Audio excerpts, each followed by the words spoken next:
Wala nga kaya kira pa rin yan.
सूक्ष्म रूप से बोले और श्रोताओं को अच्छे से समझा सके, श्रोताओं के मन में अच्छे से उस बात को बिठा सके और मृत्यु के भय से मुक्ति देने वही वक्ता श्रेष्ठ है। तो धन्यम भागवती वार्ता प्रेत पीड़ा विनाशु, धन्य है ऐसी भागवत की वार्ता जो अधम से अधम जीवों का भी उद्धार कर देती है। धुंधकारी जैसों का उद्धार कर दिया, जिसने जीवन पर्यंत पाप कर्म किया, माँ बाप को सताया, कष्ट दिया, माँ ने आत्महत्या कर ली, पिताजी घर छोड़ के चले गए।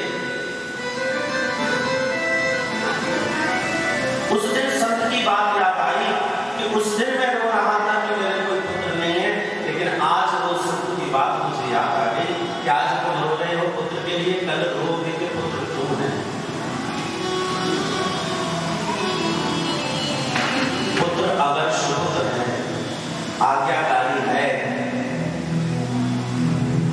तो तुम्हारा जीवन अगर पुत्र है तो वो चाहे कपाल क्रिया कर दे, 1 लोटा की जगह 4 लोटा घी डाल दे, तब भी कुछ नहीं होगा। जिस धुंधकारी ने निष्कृत्य कार्य किए, 5-5 वैश्याओं को जिसने अपने घर में ला करके रखा, अब समझिए ये 5 वैश्याएं क्या है।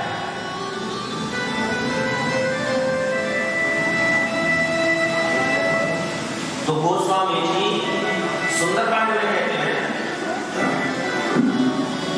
काम क्रोध मद लोभ और मोह नाथ नरक के फल। काम क्रोध मद लोभ मोह नाथ नरक के पंथ, ये 5 वैश्य है। और ये जिसके पास है भैया उसको कथा जरूर सुनना चाहिए, सत्संग जरूर सुनना चाहिए, क्योंकि जो मन की वृत्ति है, माया की गंध मन में जो चिपक गई है, वो धीरे धीरे ऐसे ही छिपे। लगे रहो, सुनते रहो, तो कब तो दीन दयाल के भनक पड़ेगी कान, कभी तो सुनेगा। अब तो एप्लीकेशन लगाते रहो, अर्जी देते रहो, डीएम ऑफिस में, वैसे ही एक तो अर्जी स्वीकार होगी ना, ऐसे ही आप उसकी भक्ति में निरंतर लगते हो। और जब भी संतों का आगमन हो, संतों का सत्संग हो और प्रभु की लीला का गान हो, तो उसे अवश्य श्रवण करो।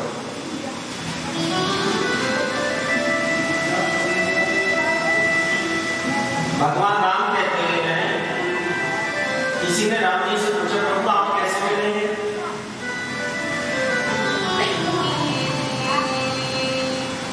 भगवान ने कहा, जो सरल हो जाएगा मैं उसी को ले जाऊंगा। अब सरलता मतलब जो निर्मल हो जाएगा, क्योंकि भगवान कहते हैं, निर्मल मन जन सो मोहि पावा और मोहि कपट छल। तो सरल बन जाओ, तो सासें सीता और रासे राम और लासे लक्ष्मण। जब सरल बन जाओगे तो प्रभु अवश्य दर्शन देंगे। देखिए, एक मन ही है जो बंधन और मुक्ति का कारण बनता है। लेकिन लोग कहते हैं, महाराज भजन करते हैं तो मन नहीं लगता, कथा में बैठते हैं तो मन नहीं लगता, क्या करें? देखिए, मन जो है, अगर मन के भरोसे बैठे रहोगे तो मन 24 घंटे इधर उधर की बातों में लगा रहता है, भागता है। अगर तुम इसको बस में करना चाहोगे तो ये जल्दी से ऐसे बस में नहीं होगा। तुम सोचोगे मन लगेगा जब भी बैठेंगे, अगर मन को लगाना है तो कैसे भी न कैसे बस आप आकर के कथा में बैठ जाओ। मन का काम है इधर उधर भागना, इधर उधर जाना, उसे जाने दो। आप तो बैठो, कम से कम आप अपने ऊपर तो नियंत्रण रखो। लेकिन मन के मारे बन गए और बन तजबस्ती मां, तो उससे कोई फायदा नहीं। तो मन जो शब्द है उसके आगे या उसके पीछे आप एक शब्द और जोड़ो। मन के आगे या मन के पीछे, ध्यान से सुनो, मन के आगे या मन के पीछे एक शब्द और ऐड करो, और वो शब्द क्या है? न। वो शब्द है न। अगर मन से पहले लगा दोगे तो क्या बन जाएगा? न मन। नमन करना सीखो। और मन के बाद लगा दोगे तो मनन, मनन करो। एक शब्द ऐड करो बस।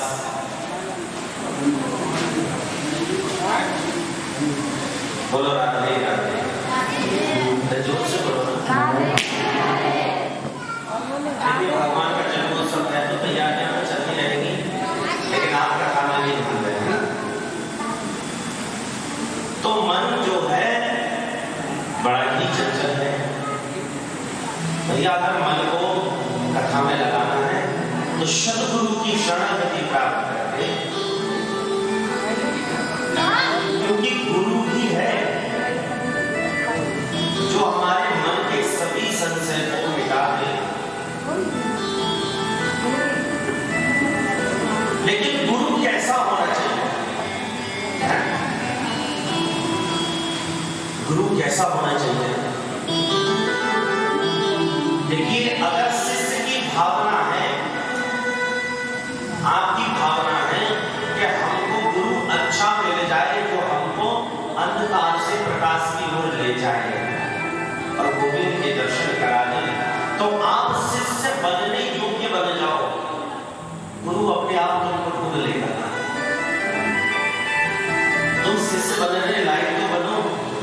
लेकिन भैया बड़ी विडंबना है आजकल,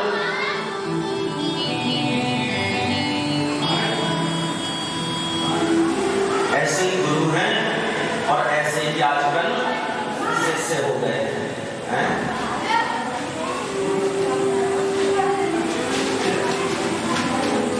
आजकल चेला जब बन जाते हैं तो चेला महीने दो महीने में सोचते हैं कि हम तो गुरु के भी गुरु बन जाएंगे, हैं? बोलो राधे राधे।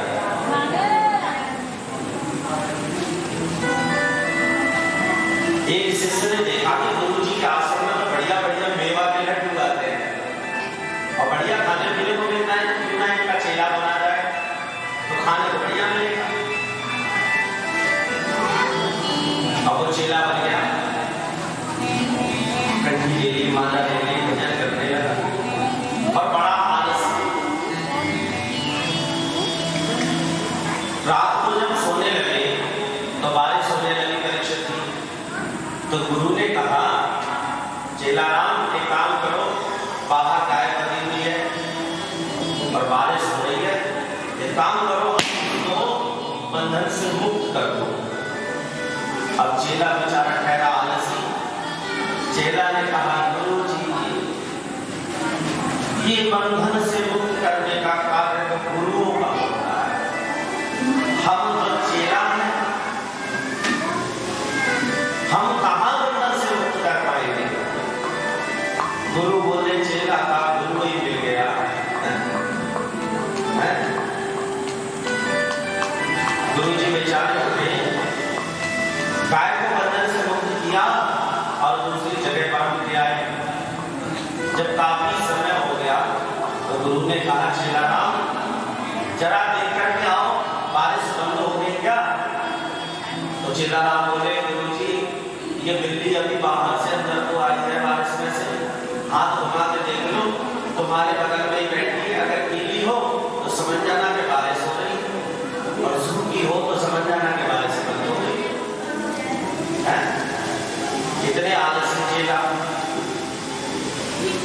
अब गुरुजी ने सोचा कि चेला राम में पड़ेगी आलसी। गुरुजी ने कहा चलो ठीक है कोई बात नहीं, अब रात बहुत हो गई है, अब आप सो जाओ, एक काम करो ये दीपक को बुझा दो कम से कम, इसे तो बंद कर दो। तो चेला कहता गुरुजी तुमने रामायण नहीं पढ़ी क्या? बोले क्यों? बोले तुलसीदास जी कहते हैं मुदहु नीड कटऊ कोई नाही, आंखें बंद कर लो अपने आप दीपक हो जाए, जरूरत क्या? गुरु जी ने कहा ये अच्छा गुरु मिल गया। उन्होंने दीपक बंद किया। सुबह प्रातः जब हुआ, स्नान ध्यान पूजा पाठ करके जैसे ही निवृत्त हुए तो एक चेला उनका जजमान देसी घी के लड्डू लेके आया गुरुजी के लिए। और गुरुजी से कहा गुरुजी ये देसी घी के लड्डू हैं, आप भगवान को भोग लगा के आप आ लीजिए। गुरुजी ने सोचा ना एक बात चेला से पूछ ले। गुरुजी ने कहा चेला राम देसी घी के लड्डू आए हैं, खाओगे क्या? चेला कहने लगा गुरुजी कल रात तुम्हारी हमने तीन आज्ञाओं का उल्लंघन कर दिया, लेकिन अब इस आज्ञा का उल्लंघन हम नहीं कर सकते। तो चेला ऐसा कहते हैं कर पुकार गुरु हजार है जिनको नहीं कछु ज्ञान, आपन को नरकन चले संग लिए जजमान। वहां कौन करेगा पहले गाड़ी? कबीरदास जी कहते हैं झूठे गुरु अजगर बने लख 84 माहे। झूठे गुरु अजगर बने लख 84 माहे, और चेला सब चीटी बने तो नोच नोच के खाए। इसलिए भैया गुरु जो होता है, गुरु नाम जो होता है बड़ा श्रेष्ठ होता है।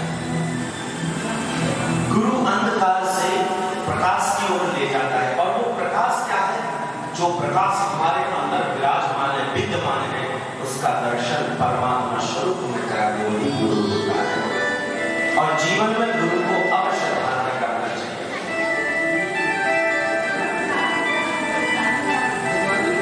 और ऐसी ही ये भागवत की बात है।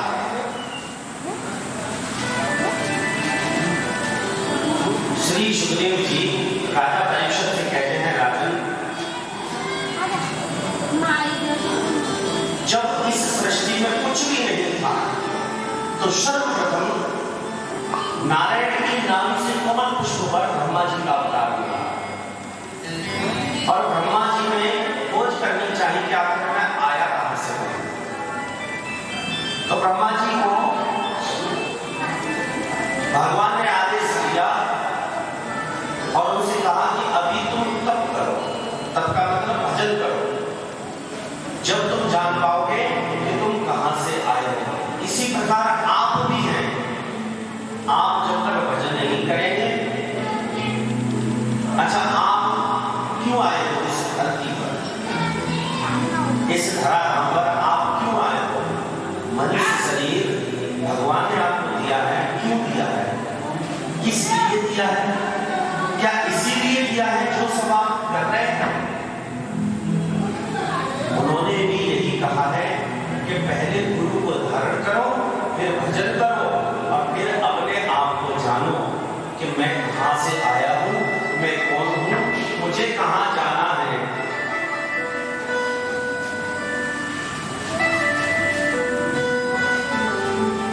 जिनके पीछे आपने अपना जीवन व्यर्थ गवा दिया, आप कभी एकांत में बैठना और अपने आप से प्रश्न करना कि आखिर मैं कौन हूं, मैं कहां से आया हूं, मुझे कहां जाना है, मुझे क्या करना है।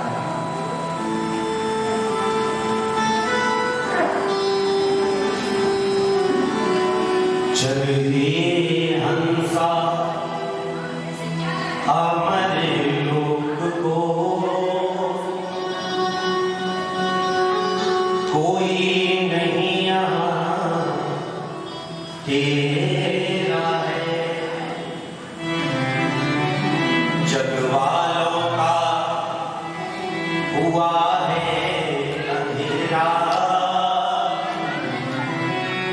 तेरा हुआ सवेरा है। तो अंदर से की आवाज आएगी, चल रहे हंसावन लोगों को।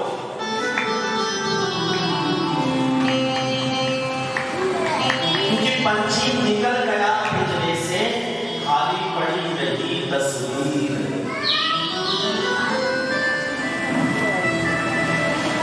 तो ब्रह्मा जी को कहा कि पहले तप करो, भजन करो, और फिर नारायण ने कृपा करके उनको 36 श्लोक की भागवत का ज्ञान प्रदान किया और सृष्टि रचने का उनको आदेश दिया।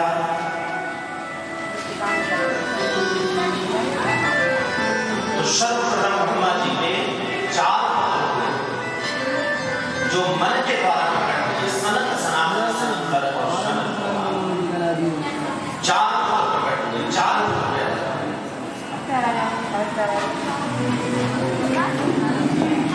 परीक्षक जी श्री सुखदेव जी कहते हैं, अच्छा राजन ने बात बताओ, भगवान जल्दी किसको मिलते होंगे? ध्यान से सुना, भगवान किसको जल्दी मिलते होंगे? परीक्षक जी कहने लगे, महाराज भगवान शायद उसको मिलते होंगे जो उम्र में बड़ा होगा, जिसकी दाढ़ी और बाल सफेद हो गए होंगे। सुखदेव जी कहते हैं, राजन अगर भगवान उम्रतराज व्यक्ति को मिलते तो ध्रुव जी की उम्र तो 5 वर्ष की थी।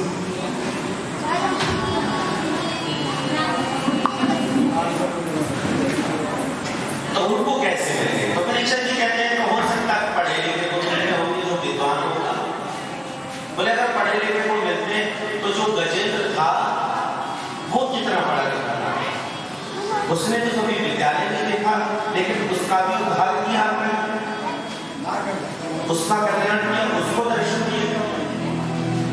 तो परीक्षक जी बोले तो जाति देखते होंगे कि उच्च जाति से है। तो सुखदेव जी कहते हैं, परीक्षक अगर भगवान जाति देखते तो विदुर के घर क्यों जाते? परीक्षक जी कहते हैं, महाराज विदुर के घर कैसे है? ऐसा क्या कारण बना? तो सुखदेव जी कहते हैं, परीक्षक से राजन, जब कौरव और पांडवों में युद्ध चल रहा था तो विदुर जी जो हैं कौरवों के सेनापति थे और कौरव जो हैं लाक्षा ग्रह में जला करके पांडवों को मारने का षड्यंत्र जब कर रहे थे तो विदुर जी ने धर्मराष्ट्र से कहा, बोले तुम्हारे जो पुत्र है ना, ये पांडवों को लाक्षा ग्रह में जला करके मारने का प्रयत्न कर रहे हैं, आप इनको रोको। और यही बात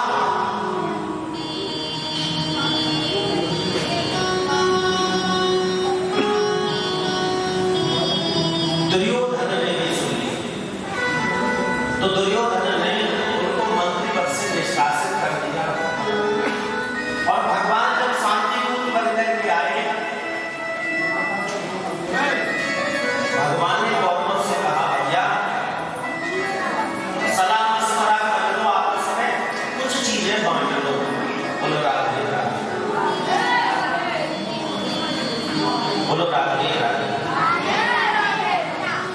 देखो व्यवस्था से होती रहेगी, लेकिन आप कहाँ रहना है ना। तो उन्होंने कहा, ज्यादा नहीं तो 5 गांव दे दो पांडवों को, और मैं इनको 5 गांव में ही संतुष्ट करने की कोशिश करूंगा। तो गौरव कहते हैं, महाराज सूचते हैं बिना युद्धो न केशव। अरे तुम 5 गांव की बात करते हो, बिना युद्ध के तो हम सुई की नोक की बराबर जगह नहीं देंगे, लेकिन अगर किसी चीज का बंटवारा करना हो तो भगवान बहुत अच्छे से बंटवारा करते हैं, बहुत अच्छे से उसकी विधि क्रिया करते हैं।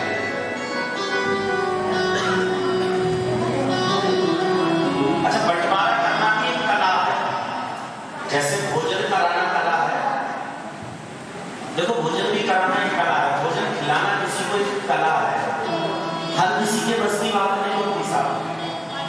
जैसे हम शहरों में जाते हैं तो शहरों में जो भोजन कराने का भाव है वो अलग है, और गांव में जो आनंद आता है, इसीलिए तो भगवान ने जब राजस्वी यज्ञ किया था तो परोसने का कार्य भीमसेन को दिया था, क्योंकि जो जैसा खाता है वो वैसा ही खिलाता है। तो बंटवारा करने की भी एक कला है, ऐसा किसी को ज्यादा किसी को कम। बोलो राधे राधे। अब बेचारे दो भाई, और दो भाइयों में दो वस्तुएं, एक भैंस और एक कंबल। पिताजी बेचारे चले गए, अब बंटवारा कैसे हो? तो जो बड़े वाला था वो बड़ा चालाक था, बड़ा तेज था। उसने कहा छोटे वाले से, भैया एक काम करो, हम आपस में बंटवारा कर लेते हैं कंबल का और भैंस का। बोले काम करना, दिन में तो कंबल तुम रखना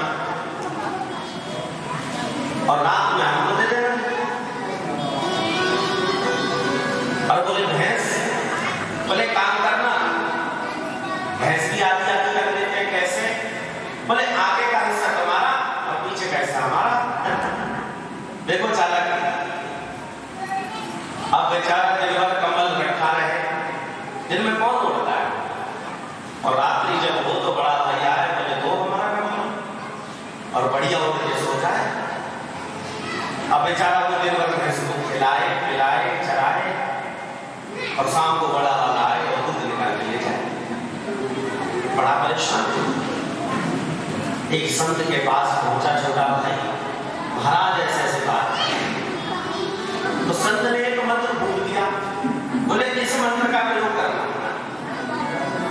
अब जैसे ही सुबह हुआ तो छोटे वाले ने वो कमल बड़े से पानी के ड्रम में डुबो दिया, और जब शाम हुई तो बड़ा वाला भाई आया, भैया हमारा कमल दे दो। ले जाओ।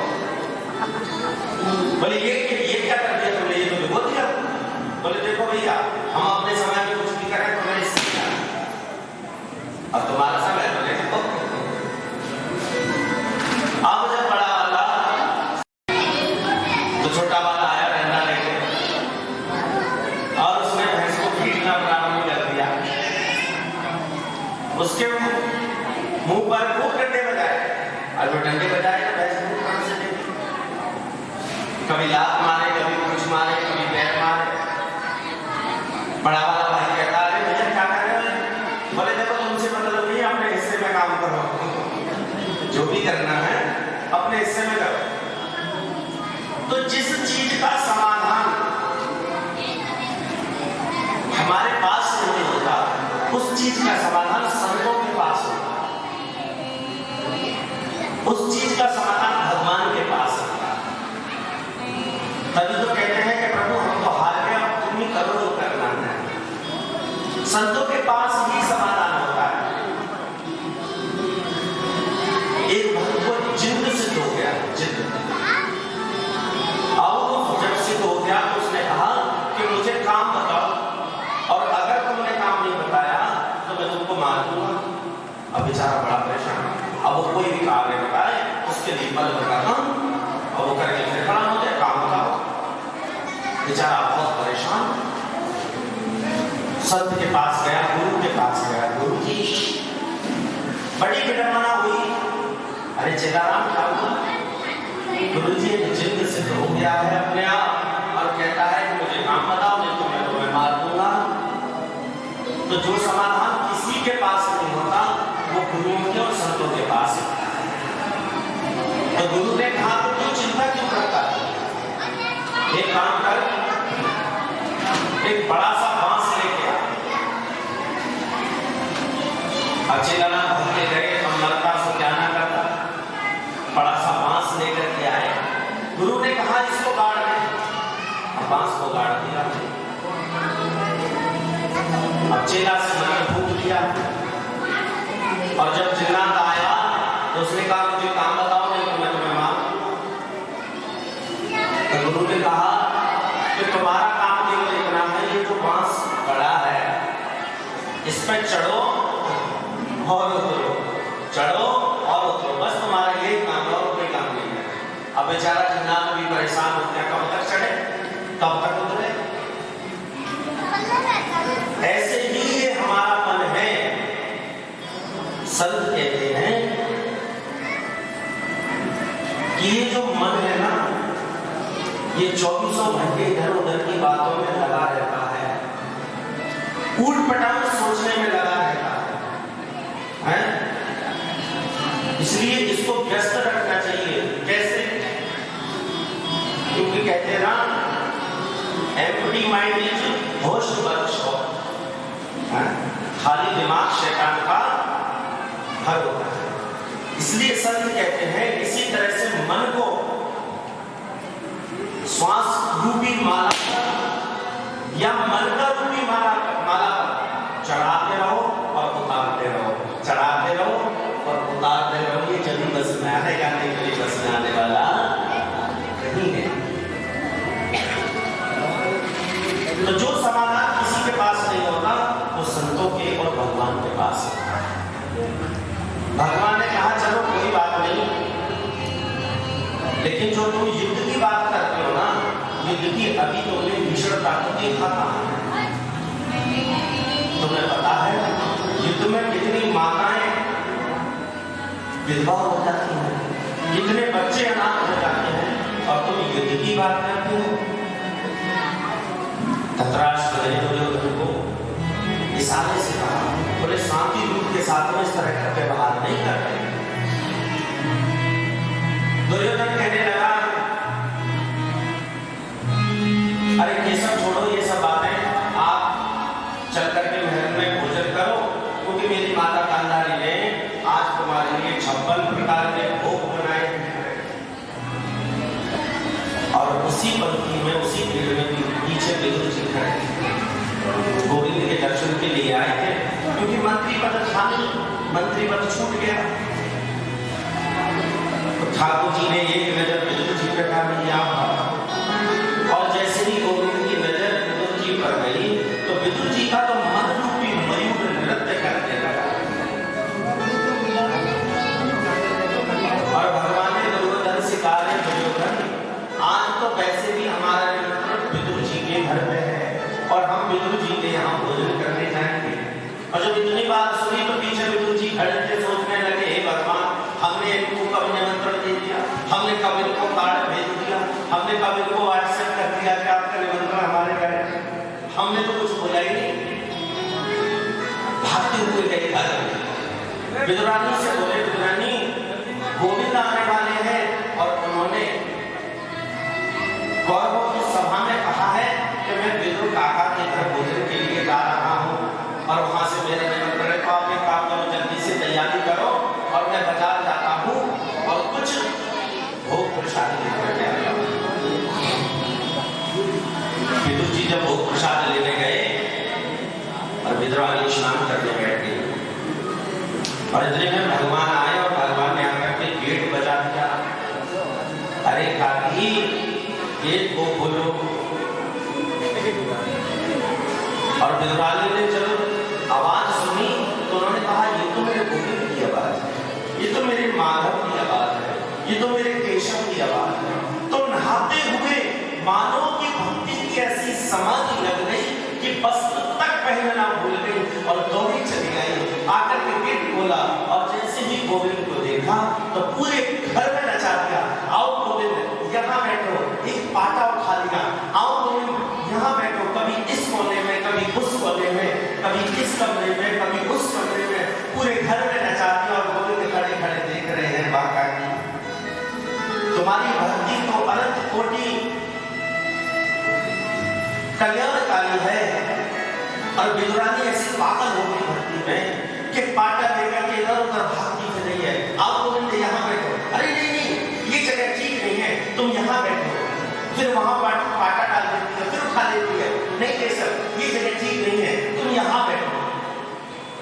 और एक जगह पाटा डाला भी तो विदुरानी ने उल्टा ही डाल दिया, और भगवान ने भी नहीं देखा, भगवान उल्टे ही पाटे पर बैठ गए,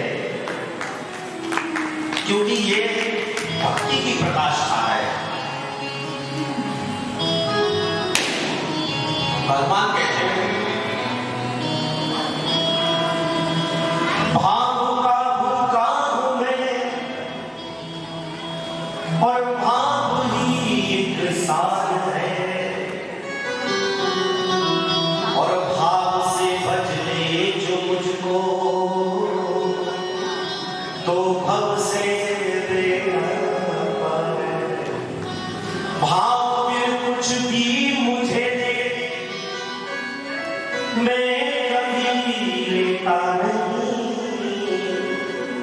और भाव से एक फूल भी दे तो वो मुझे स्वीकार करे। भाव की कारण भक्त बांध लेते हैं मुझको, भाव की जंजीर में,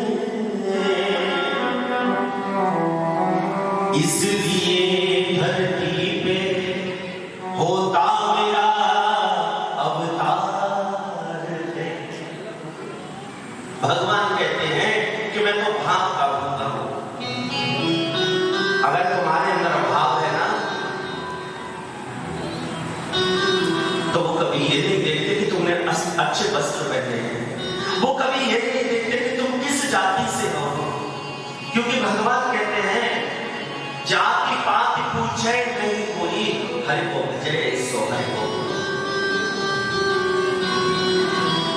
और विदुरानी भक्ति में ऐसी डूब गई, दौड़ी दौड़ी गई कटली वन में और केले के फल लेकर के आई टोकरी में रख दी।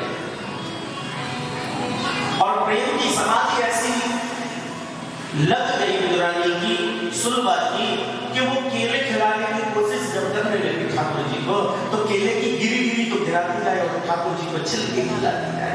अच्छा, प्रेम में ठाकुर जी भी छिलके खाने लगे। उन्होंने भी नहीं देखा कि हम गिरी खा रहे हैं या छिलका खा रहे हैं, और छिलका खाने लगे। इतने में विदुर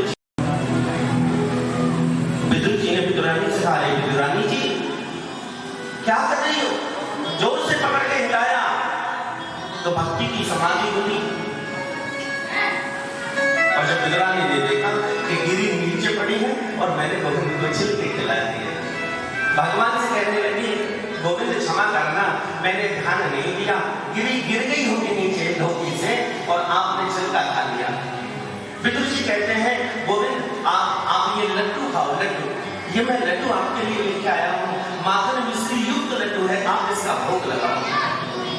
और जब ठाकुर जी ने वो लड्डू खाया और विदुर जी का हाथ पकड़ लिया, विदुर जी से कहा, विदुर जी एक बात कहे, बुरा नहीं मानो।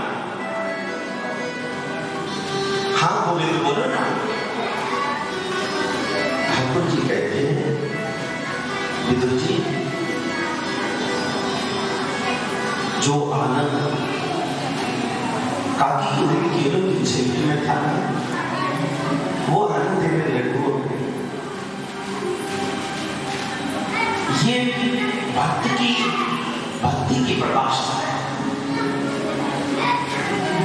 माखन मिश्री के भोग को भी ठाकुर जी ने ये कह दिया, विदुर जी जो आनंद, जो सुख और जो स्वाद काकी के उन केलों की छिलकी में था ना, वो तुम्हारे लड्डुओं में नहीं है। ये है प्रेम, ये है प्रेम से खिलाना, भाव से खिलाना।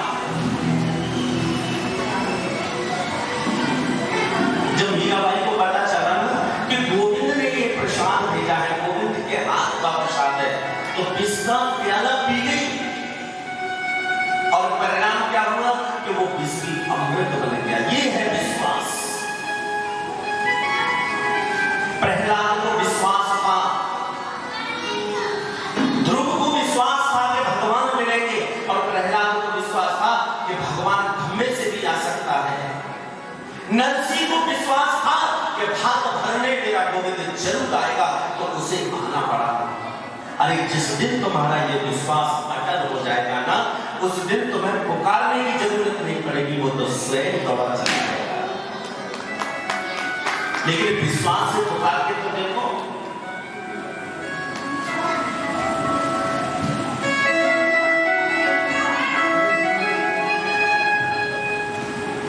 भगवान को तो केवल भाव प्रिय है, उनको सरलता प्रिय है, उनको तो निर्मल मन प्रिय है।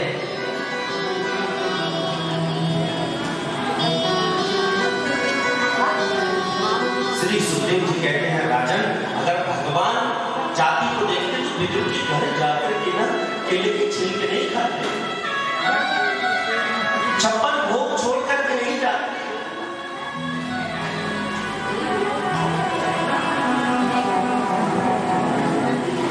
दुर्योधन की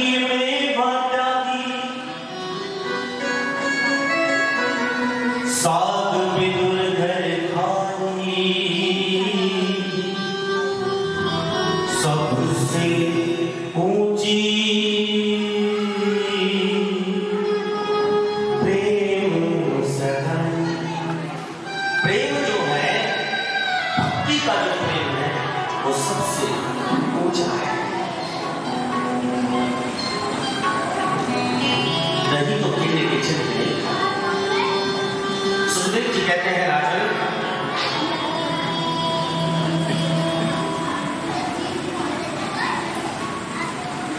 ब्रह्मा जी के एक पुत्र और हुए जिनका नाम है कर्दम जी। और कर्दम जी से ब्रह्मा जी ने कहा, बेटा जाकर इस सृष्टि की रचना करो, सृष्टि को आगे बढ़ाओ। कर्दम जी कहते हैं, पिताजी हम कहाँ, हम तो भजन करेंगे, हम संसार में नहीं लगेंगे और ना हमको संसार में लगना,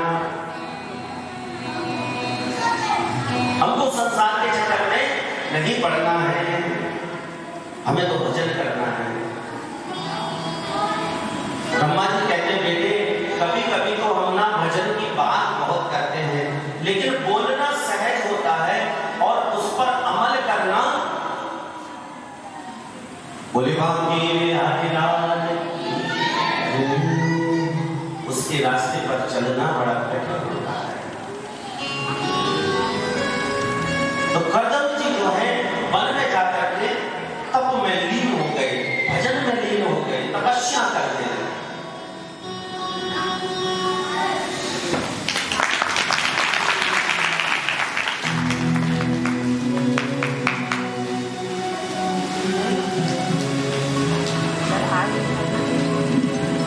बोले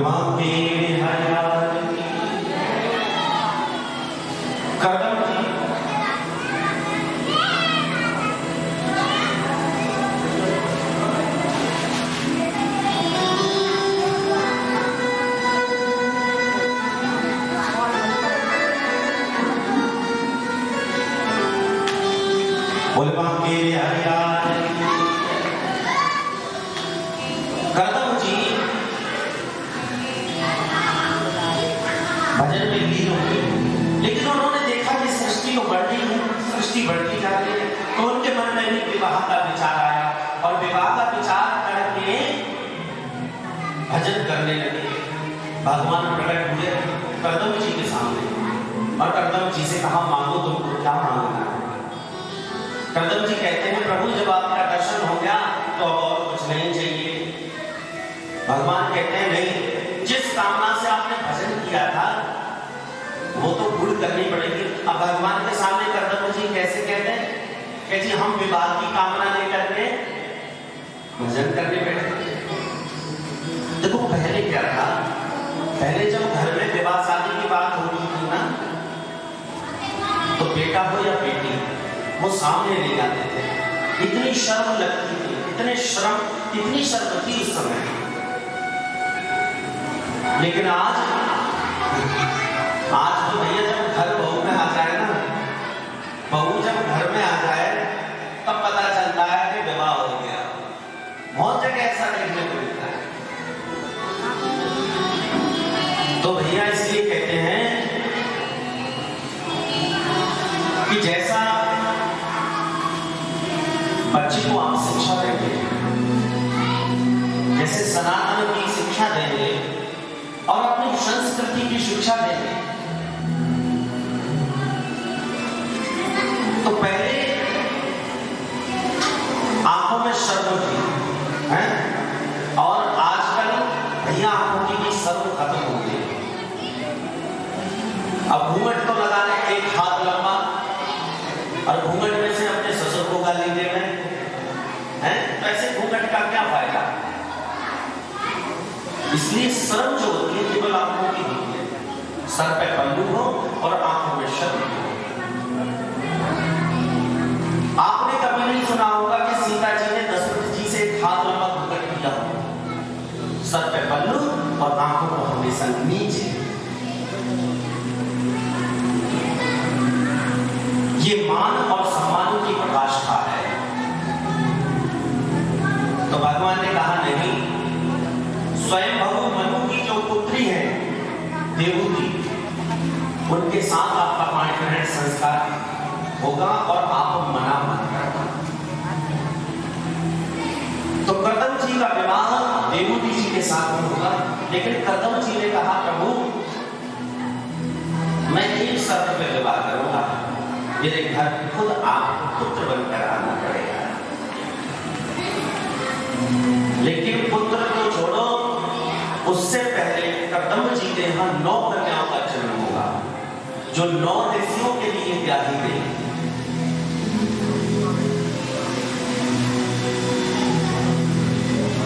और 10वें पुत्र के रूप में भगवान स्वयं कपिल अवतार लेकर उनके घर पर आए।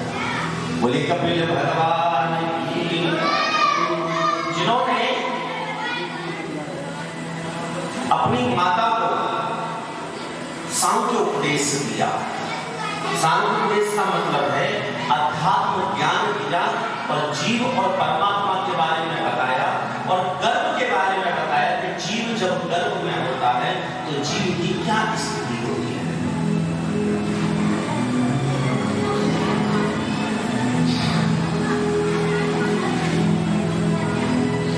कपिल भगवान कहते हैं मां से, मां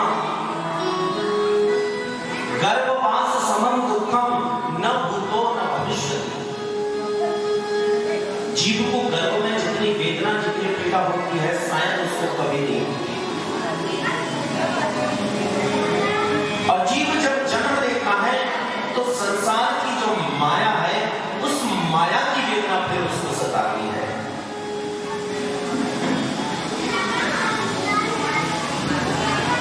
इसलिए कहते हैं कि माता जब गर्भवती हो तो उसको भजन कीर्तन और गोविंद की कथा का श्रवण करना चाहिए। तो जो पुत्र होता है ना, वो भक्त ही पैदा होता है। लेकिन भैया आजकल तो बड़ी विडंबना है, आजकल तो भजन की केवल है। आजकल बच्चे बाद में आते हैं, उनके अकाउंट में पहले बन जाते हैं फेसबुक पर, हैं? और देखो एक बात बता दें, जब से ये फोन चलते हैं ना, फोन मोबाइल,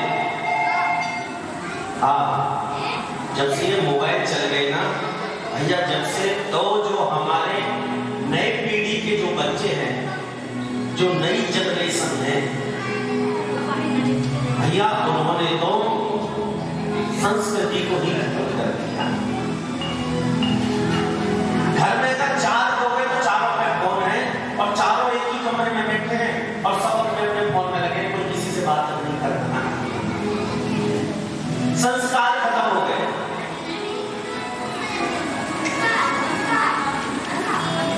चीजों का हमेशा सदुपयोग करो, दुरुपयोग नहीं। और आप ये समझ लीजिए, इस सोशल मीडिया ने नई पीढ़ी को ऐसे बेकार कर दिया है, अगर 12 बजे से पहले नेट खत्म हो जाए ना तो नींद नहीं आती है। ऐसे खबर डालते हैं जैसे बिना पानी के मछली। और देखो जिस तरह से आज जगह जगह सेंटर बने हुए हैं ना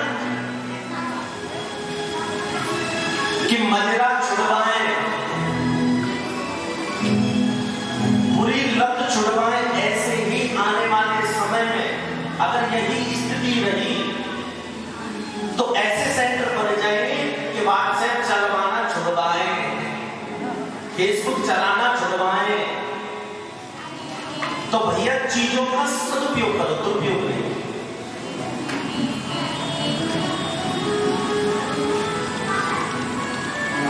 तो जब मां गर्भवती हो तो उसको सत्संग, संतों की सेवा और गोविंद की लीलाओं का श्रवण पान करना चाहिए। लेकिन भैया जब कान में लीड लगा के बढ़िया बढ़िया गाने सुनोगे तो वो तो नाचता ही हुआ है। इसलिए कपिल भगवान कहते हैं, मां जब बालक गर्भ में उल्टा लटका होता है तो ईश्वर से प्रार्थना करता है और उसकी त्वचा इतनी कोमल होती है कि जरा सा कुछ तीखा चला जाता है तो ऐसा लगता है जैसे 100 भिक्षुओं ने एक साथ डंक मार दिया हो। और भगवान से प्रार्थना करता है, प्रभु कैसे भी न कैसे मुझे यहां से बाहर निकालो। और जब जीव जन्म लेता है तो फिर रोता है। अच्छा, जब दुख से मुक्त हो गया, जब गर्भ में दुख था और उस दुख से मुक्त हो गया तो फिर रोया क्यों? क्योंकि माया ने घेर दिया। और जब बालक रोता है तो वो कहता है क्वां हम, क्वां हम, क्वां हम, मैं कहां था और क्वां हम, मैं कहां आ गया, मैं कहां आ गया। और जिससे उसकी गर्भ में बात होती थी वो तो देखने कोई नहीं मिलता। सुंदर शांत उपदेश कपिल भगवान ने मां को किया, और जो मां है उस आध्यात्मिक सत्संग को सुनकर के प्रेम के वशीभूत हो करके ऐसे पिघल गई जैसे मानो गंगा का जल बहता हो, और अपनी मां को प्रणाम करके कपिल भगवान जन्म के लिए सुदूर प्रांत में चले गए। माता देवहूति का वंश आगे नहीं चला, और जो माता देवहूति है ना, ये 3 बहनें हैं। देखो बच्चों को थोड़ा पीछे बैठाओ, सबसे पीछे। ये देशकारी बहुत खड़े हुई है, बेटा पीछे बैठ जा, बेटा चला जाइए। बोलो राधे राधे, अरे जोर से बोलो ना। एक बार और आज तो द्वादशी है, खा लिया है, जरा जोर से बोलो। देखो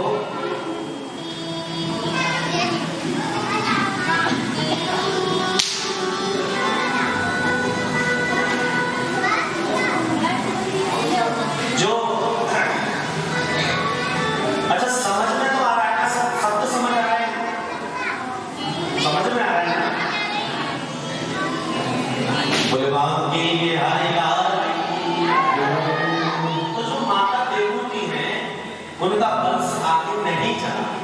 और जो माता देवहूति है ये 3 बहनें हैं, देवहूति, आकृति और प्रसूति।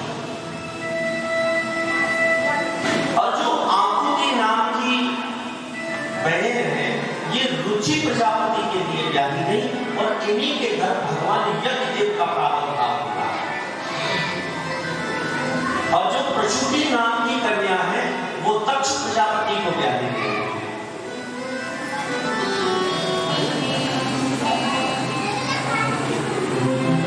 दक्ष प्रजापति को ब्याही गई, और इनकी कन्या का नाम था सती। और इन्हीं सती महारानी का विवाह भगवान शंकर के साथ हुआ। अच्छा देखो, भोले बाबा का विवाह बड़ा विचित्र होगा। ऐसा विवाह भूतों में भविष्य है, सबने सुना है भोले बाबा का विवाह। अच्छा, किस किसने देखा है भोले बाबा का विवाह? जरा हाथ उठा के बताओ। अच्छा, आप गए थे भोले बाबा के क्या? अच्छा, किस किसने सुना है? सुना तो सब नहीं होगा ना। ऐसा विचित्र विवाह महाराज कि उस विवाह को स्पेशली सुनने के लिए लोग दूर दूर तक जाते हैं। और जब भोले बाबा का विवाह हुआ, थोड़े से समय में कुछ शब्दों के माध्यम से, जब भोले बाबा का विवाह हुआ ना, पहले तो भोले बाबा तैयार ही नहीं हुए ब्याह के लिए, क्योंकि वो जानते हैं कि मन लाखों में यार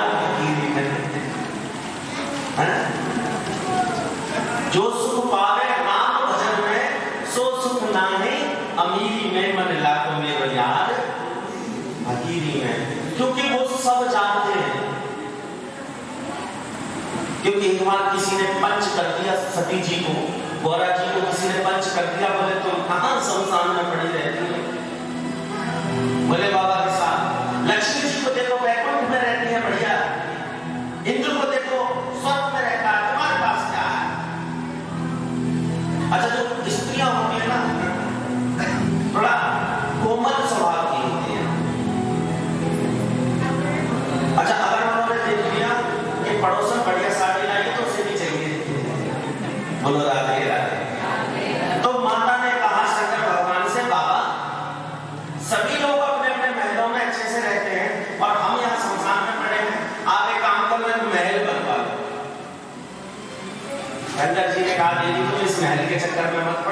दिखावे के चक्कर में मत पड़ो।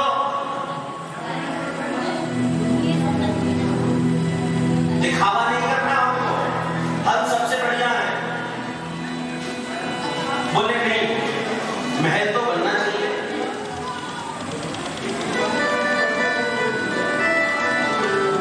दिखावे के चक्कर में नहीं पड़ना चाहिए। एक माता ने बढ़िया कुंडल बनवाए, बढ़िया कुंडल, बड़े बड़े सोने के।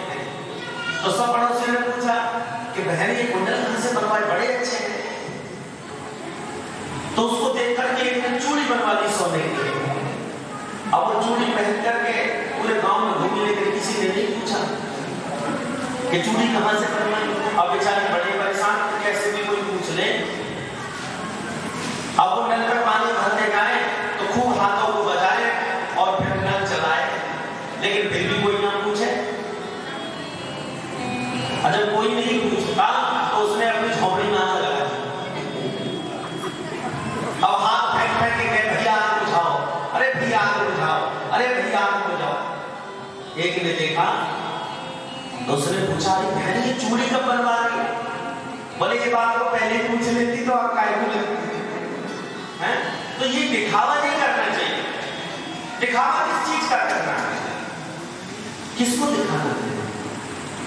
अगर दिखाना है तो अपने अंदर जो बैठा है, हमारे हृदय में जो बैठा है, घट में जो बैठा है, उसे दिखाओ, उसे जानो, उससे प्रेम करो। जो दिखाना है उसको दिखाओ। संसारी जन को क्या दिखाना है?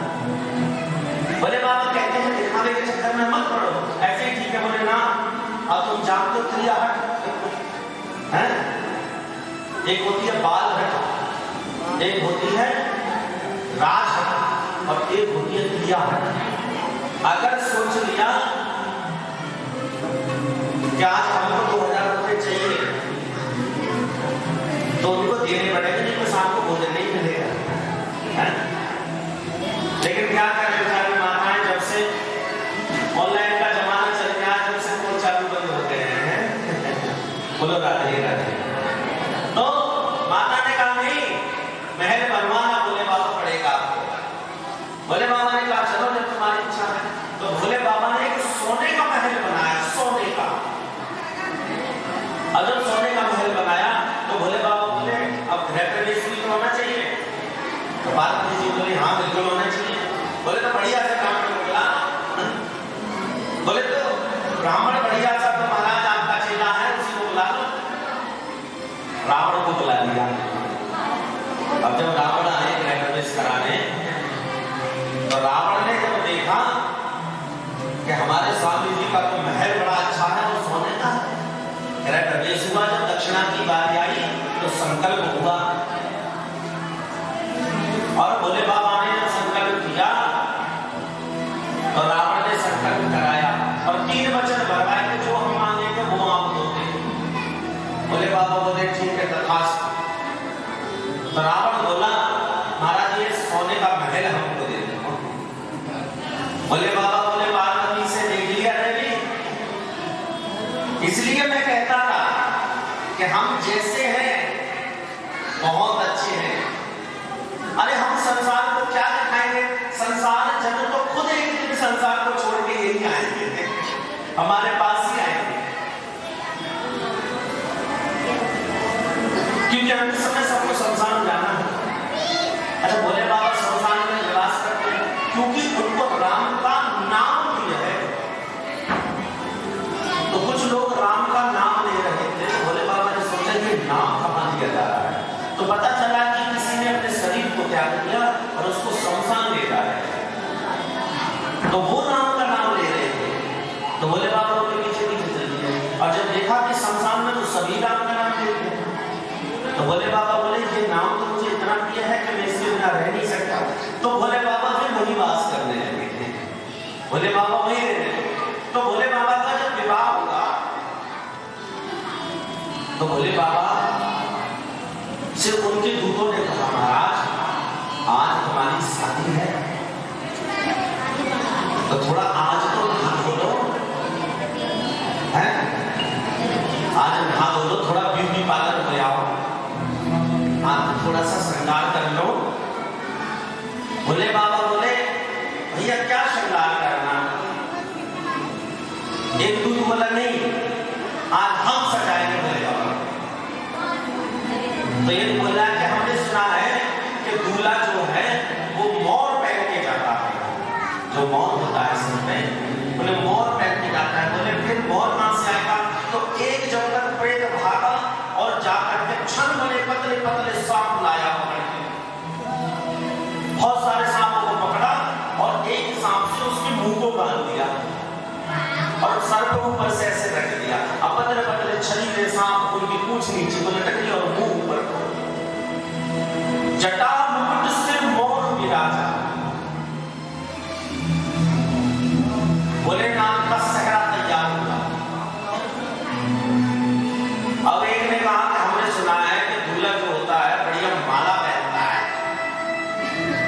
तो एक लड़ गया शमशान में भागा भागा और मुंड इकट्ठे कर लाया और मुंडों की माला बनाई और भोले बाबा के गले में डाली। बोले हमने सुना है कि जो दूल्हा होता है भैया वो कंगन भी पहनता है। तो एक पतला सा सांप लिया और कंगन की जगह बांधा गया।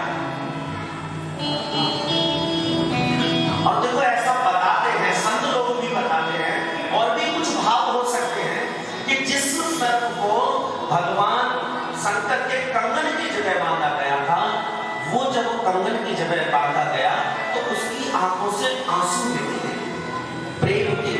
क्या मेरा कितना बड़ा सौभाग्य है कि मैं भोले बाबा के हाथ में कंगन की जगह बंधा हूं। और ऐसा बताते हैं कि वो जो जब रोया तो उसकी आंख से जो आंसू निकले उससे दो कन्याएं प्रकट हुई, सुनैना और सुलोचना। वो दोनों नाग कन्याएं कही जाती है, क्योंकि जब मेघनाथ मारा गया तो उसकी पत्नी ने कहा कि मुझे अगर पता होता कि स्वामी आज तुम मारे जाओगे तो मैं अपने पिता को बुला लेती और तुम्हें मरने नहीं देती। तो जो उसका कटा हुआ सर था वो कह रहा था, अरे देवी तुम किसे बुला लेते, तुम्हारे बाप ने ही तो मुझे मारा है। तो सुनैना और सुलोचना बताते हैं कि नाग कन्या थी। और भी अनेक ऋषियों के अलग अलग भाव हो सकते थे। तो बढ़िया कंगन बांधा गया। बोले हमने सुना है कि दूल्हा पाउडर लगाता है, तो पाउडर कहां से आए? एक भागा भागा गया, मणिकर्णिका घाट पहुंचा सीधा काशी में, मणिकर्णिका घाट बनारस, और वहां से बढ़िया गर्म गर्म ताजी भस्म लेकर के आया और भगवान भोलेनाथ के सारे शरीर पर रगड़ दी। और अब भैया जब बारी आई तो ये बोला, बाबा अगर तुम दिगंबर रूप में जाओगे बिना कपड़ों के तो तुम्हें कौन अपनी कन्या देगा? बोले फिर क्या करें? बोले आज तो कुछ पहनो। तो जिस बागंबर पर भोलेनाथ बैठते थे उसी बागंबर को लपेट दिया भोले बाबा के। अब बागंबर को लपेट दिया और वो बार बार नीचे आता है, रुके, क्योंकि बांधने का कुछ हिसाब किताब था नहीं, तब तो पैर की चलती नहीं थी। एक लड़ गया, लंबा पतला सा सांप पकड़ के लाया और भोले बाबा की कमर में बांध दिया और उस नाग से कहा, देखो भैया शादी का मामला है, कहीं ऐसा ना हो कि भोले बाबा के ब्याह में तुम भी नागिन डांस पे डांस करने लग जाओ, हैं? कहीं ऐसा मत करना कि धीरे से खिसक जाओ। इज्जत तुम्हारे हाथ में है भोले बाबा, लाज तुम्हारे हाथ में है। और जब सब सज धज के तैयार हुए और सभी देवता अपनी अपनी तैयारी में लगे, यमराज जी ने बढ़िया बढ़िया मोटे गाने वाला पुरुष दिया और अपने भैंसे पर लड़ना शुरू कर दिया। अब ऐसा सोचने लगा, आज क्या बात है, आज बड़ी सेवा हो रही है हमारी। यमराज जी कहते हैं तुम चिंता न करो, भोले बाबा की बारात है, उसमें चलना है। सभी देवताओं ने अपने अपने वाहन तैयार किए। भोले बाबा से कहा गया, बाबा अगर किसी का विवाह होता है तो कोई भी किराए पे एक दो दिन के लिए गाड़ी ले लेता है, तुम भी किसी से कुछ मांग लो। बोले ना, हम किसी से नहीं मांगे, हमारा वाहन तैयार है। नंदी को बुलाया और भोले बाबा नंदी पर बैठ गए सब देवता बढ़िया बढ़िया तैयार होकर के आए। सभी देवता आगे आगे और भोले बाबा पीछे। अब जब भोले बाबा बैठे ना नंदी पे, तो उल्टे बैठे और नंदी को देवताओं से आगे निकाला। अब देवता पीछे पीछे और नंदी आगे आगे, उल्टे बैठे भोले बाबा। किसी ने कहा बाबा तुम विवाह करने जा रहे हो तो नंदी पे क्यों जा रहे हो? तो भोले बाबा कहते हैं भैया जो नंदी है ना ये है धर्म। जब विवाह करो तो धर्म पे आरूढ़ होकर के विवाह करो। अच्छा उल्टे क्यों बैठे हो? बोले जब हम बैठे हैं तो सभी देवता पीछे हैं और नारायण भगवान के पीछे हैं, तो हम नहीं चाहते तो कोई भी कार्य करे तो हम भगवान को पीठ दिखा के करें, इसलिए हम भगवान की तरफ मुख करके बैठे हैं। जब देवता आए और देवताओं ने भोले बाबा के रूप को देखा तो देवता सोचने लगे भैया अगर ऐसे दूल्हा के साथ जाओगे तो कोई जन्माशय में नहीं घुसने देगा और न कोई भोजन कराएगा न कोई पंगत कराएगा। तो बोले क्या करें? बोले चलो पहले आगे चलते हैं, कम से कम खाना तो मिल ही जाएगा ना। सभी देवता आगे चले गए। अब भोले बाबा नंदी दोनों बैठे। भोले बाबा ने मुड़ के देखा चारों तरफ कोई नहीं। नंदी से बोले भोले बाबा नंदी भैया हमारे बराबर काम है। नंदी ने कहा बाबा वो तो सब चले गए। बोले फिर क्या करा जाए? बोले तुम आदेश तो करो, हम तो फोन लिए कब से तैयार बैठे हैं। तुम्हारी बारात के लिए बाराती को हमने कब से तैयार कर रखे हैं, तुम आदेश तो दो। भोले बाबा बोले ठीक है तो बुलाओ जल्दी से। नंदी बाबा ने एक फोन लगाया तो जितने भी देश विदेश के भूत हैं, प्रेत हैं, पिशाच हैं, डाकिनी है, सांकनी है, सभी दौड़े दौड़े चले आ रहे हैं। कोई लुढ़कता चला आ रहा है, कोई पलटता चला आ रहा है, कोई ड्रम की तरह लुढ़कता चला आ रहा है। किसी के हाथ नहीं है तो किसी के पैर नहीं है, किसी के सर नहीं है तो किसी के पेट नहीं है। कोई माटी के लौटा की तरह लुढ़कता चला आ रहा है और किसी के चार चार सर है।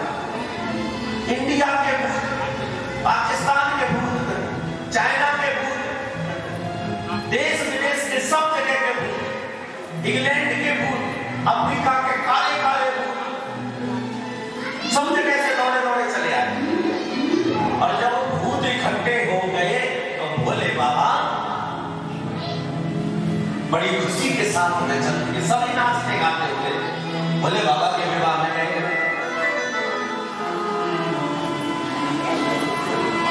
निराले दूल्हे में मत वाले दूल्हे में, निराले दूल्हे में मत वाले दूल्हे में सज गए। अरे हाँ सज रहे भोले बाबा निराले दूल्हे में सज गए भोले बाबा निराले दूल्हे में मतवाले दूल्हे में, निराले दूल्हे में मतवाले दूल्हे में, निराले दूल्हे में मतवाले दूल्हे में, निराले दूल्हे में मतवाले दूल्हे में सज रहे भोले बाबा निराले दूल्हे में।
जो भूत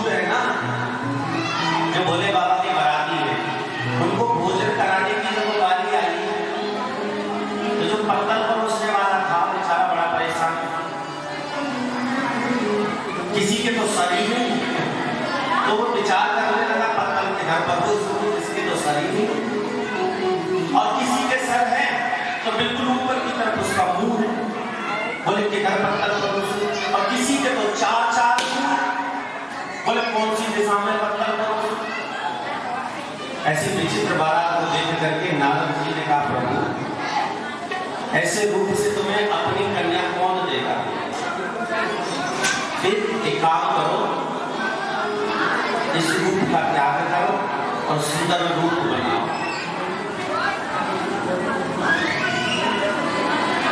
कर्पूर गौरम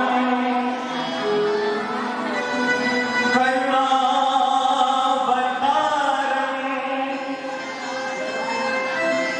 संसार सारम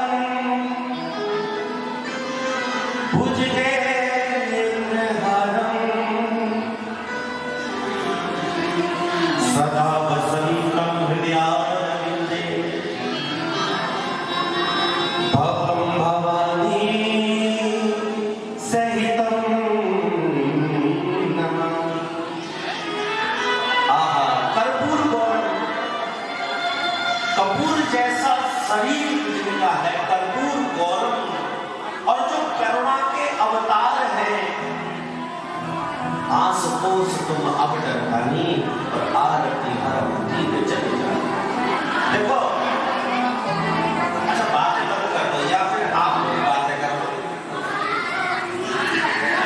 एक विषय चलने दो ना, या तो आप बातें कर दो या फिर सुन लो।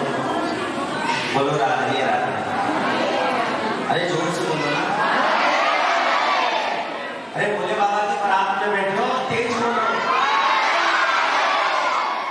अच्छा एक बार और बांके बिहारी लाल की। तो भोले बाबा इतने करुणा की अवतार हैं। देखो बिहारी जी जाओ तो बढ़िया लड्डू लेके जाओ, हैं? अयोध्या जाओ तब बढ़िया प्रसाद लेकर के जाओ, लेकिन भोले बाबा के यहाँ चले जाओ तो चाहे भाग भटूरा ले जाओ भैया, चाहे एक लोटा नल का जल ही चढ़ा दो तब भी प्रसन्न हो जाते हैं, इतने करुणा के अवतार। भस्मासुर को वरदान दे दिया और खुद भागते फिरे उसके दर से, तो बिना सोचे सब कुछ दे डालते हैं।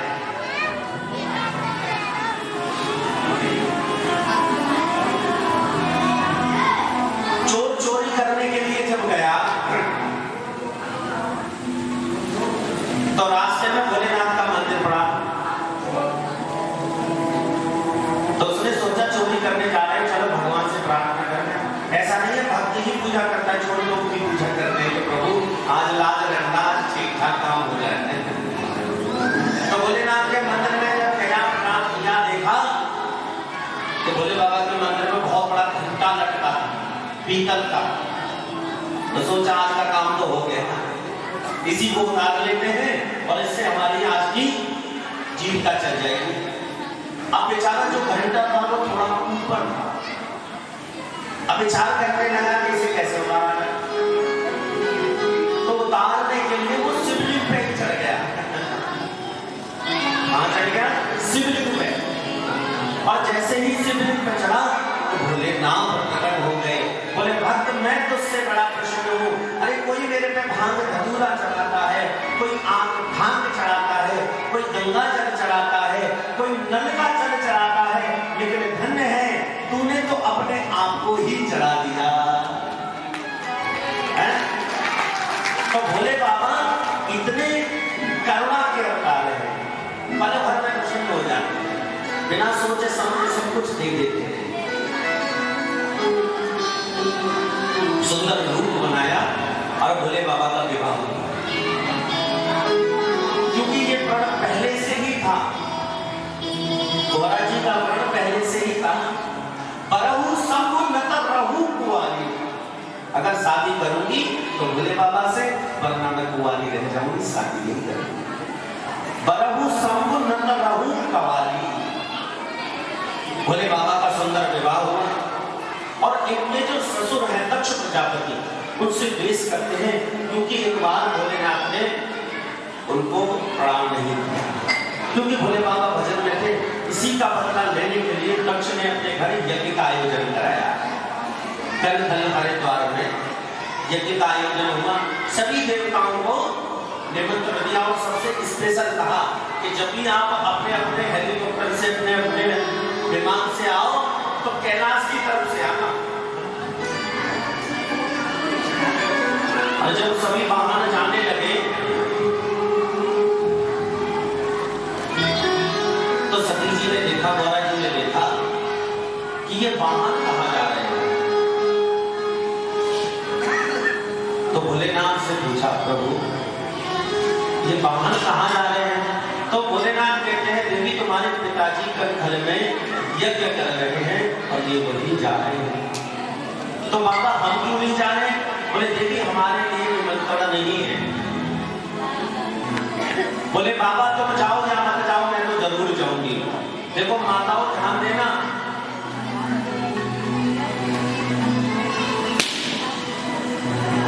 बिना पति की आज्ञा के पिता के घर भी नहीं जाना चाहिए, बिना पति की आज्ञा के। कुछ अवसर ऐसे होते हैं जिन पर आप जा सकते हैं, अगर कोई निमंत्रण ना भी भेजे आप तब भी जा सकते हैं। और वो कौन सा अवसर होता है? एक तो होता है भैया दूज का अवसर और एक होता है रक्षाबंधन का अवसर। इस अवसर पर आप बिना बताए जा सकते हैं, लेकिन किसी और अवसर पर बिना बताए या बिना आज्ञा के नहीं जाना चाहिए। और यही गलती हुई सती जी से। भोले बाबा ने बहुत मना किया, लेकिन नहीं मानी तो भोले बाबा ने सारा सामान बांध दिया।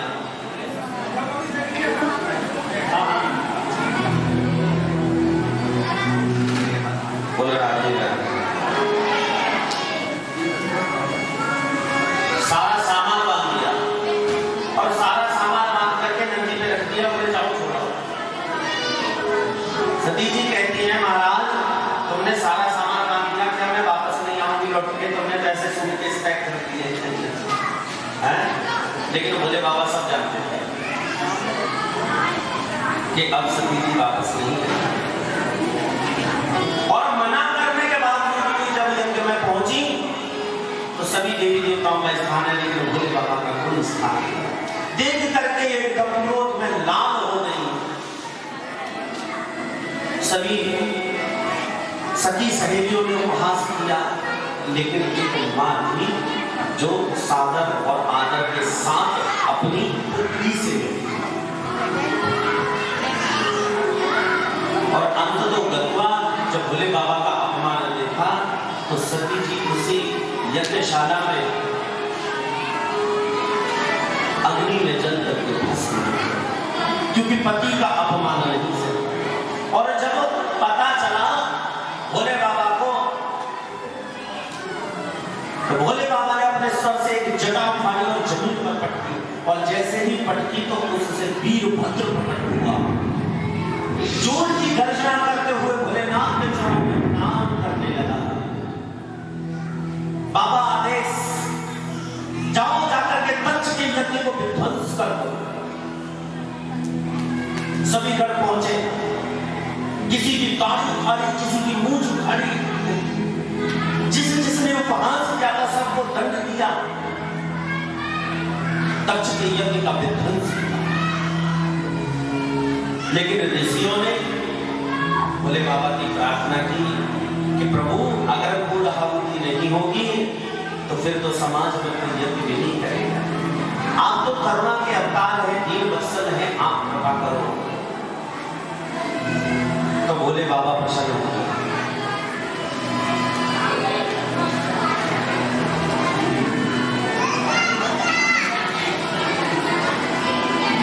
भोलेनाथ से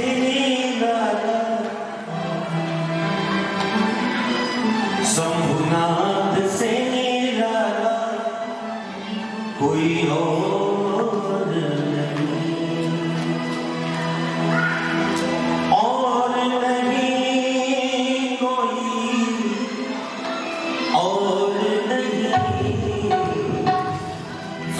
ना